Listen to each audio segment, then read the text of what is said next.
আজকে বানাবো মালপোয়া পিঠে খুব অল্প খরচে কম উপকরণ দিয়ে। তো তার জন্য নিয়েছি চালের গুঁড়ো, দেখুন এখানে চালের গুঁড়ো নিয়েছি, আর নিয়েছি খেজুরের গুড়। খেজুরের গুড় দিয়ে করব। এখানে আতপ চালের গুঁড়ো নিয়েছি 2 বাটি। 2 বাটির জন্য আমি 1 বাটি দিয়ে দেবো আটা, আপনারা ময়দাও ব্যবহার করতে পারেন।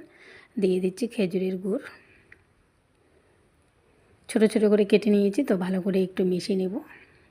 এখানে আপনারা লবণও ব্যবহার করতে পারেন, আমি লবণ দিইনি। অল্প অল্প করে জল দিয়ে একটা বেটার বানিয়ে নেব।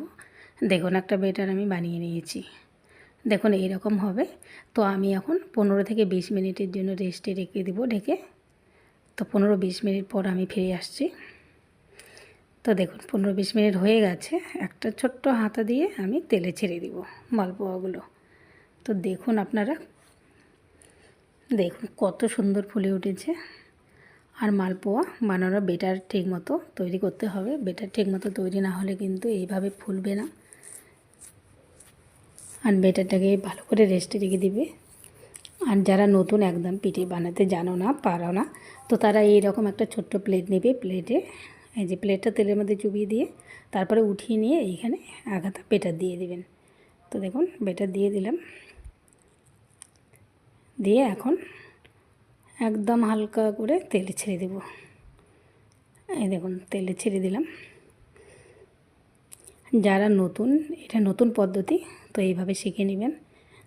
নতুনদেরও এইভাবে বলের মতো পিঠে ফুলে যাবে। দেখুন কতটা সুন্দর ফুলে উঠেছে। দেখুন নতুনরা এইভাবেও করবেন। তো এইভাবে করলে একটু সময়টা বেশি লাগে। তো আমি এমনিতেই ভেজে নিচ্ছি। দেখুন একবারে কতগুলো পিঠে ভেজে নেব আমি, দেখুন আপনারা। দেখুন তেলে ছেড়ে দিতেই থাকবো সমানে। আর পিঠেগুলো কেমন হয় একবার দেখুন।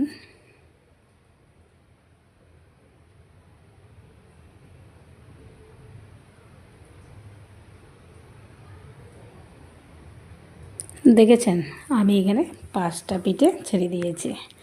আর দেখুন সবগুলোই কিন্তু বলের মতো করে ফুলেছে।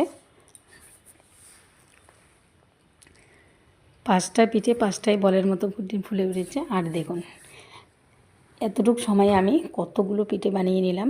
1 গামলা পিঠে বানিয়ে নিয়েছি। আর একটা পিঠেও মিট যায়নি যে ফুলেনি, সব কিন্তু বলের মতো ফুলেছে। দেখুন একবার। তো খুব অল্প খরচে অল্প সময়ে, তো আপনারাও এইভাবে বানিয়ে নিন। খুব সহজ বানানো,